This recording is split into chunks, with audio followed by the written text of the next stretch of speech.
નમસ્કાર મિત્રો, ટોપ ન્યૂઝ ગુજરાત હવામાન ચેનલ પર તમારું સ્વાગત છે। તો મિત્રો, આજે આપણે વાત કરીશું ગુજરાત અને સમગ્ર ભારતના હવામાનની હાલની સ્થિતિ અને આગળની સંભાવનાઓને વિશે।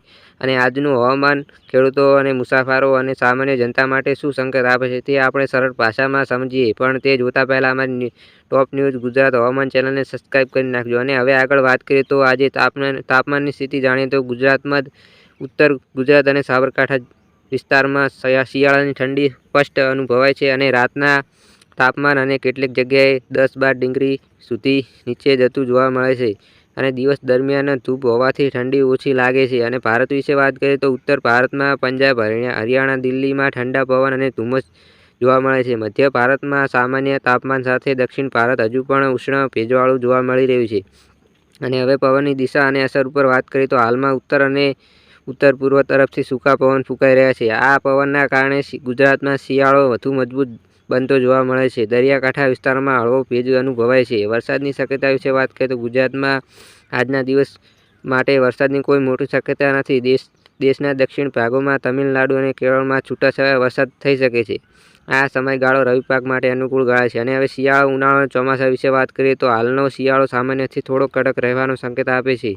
ઉનાળામાં તાપમાન ઝડપથી વધવાની શક્યતાઓ જોવા મળી રહી છે। 2026નું ચોમાસું સમયસર આવવાની સંભાવના છે, પરંતુ શરૂઆતમાં અસમાન વરસાદ વરસી શકે છે। અને હવે અંબાલાલ પટેલની આગાહી વિશે વાત કરીએ તો ડિસેમ્બરના અંત અને જાન્યુઆરીના ઠંડીમાં વધુ પ્રભાવ જોવા મળી શકે છે। ઉત્તર પવનના કારણે પાકને પણ ફાયદો થઈ શકે છે। દરિયાઈ પવન બદલાય ત્યારે હવામાનમાં અચાનક ફેરફાર થઈ શકે છે। અને પરેશ ગોસ્વામીની આગાહી કરીએ તો શિયાળામાં 1-2 તબક્કે તીવ્ર ઠંડી જોવા મળી શકે છે। જાન્યુઆરીમાં ઘન ધુમ્મસ અને ઠંડા પવન ફૂંકાઈ શકે છે। ખેડૂતો માટે પાક સંભાળ મહત્વપૂર્ણ બની છે।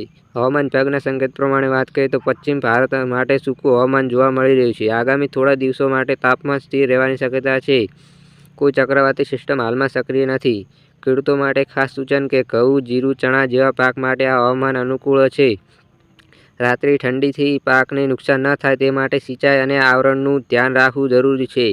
અને હવે અંતિમ મુદ્દા વિશે વાત કરીએ તો આજનું હવામાન દર્શાવે છે કે ગુજરાતમાં શિયાળો પોતાનો પ્રભાવ વધારી રહ્યો છે, જ્યારે ભારતના અન્ય ભાગોમાં અલગ-અલગ સ્થિતિ જોવા મળે છે।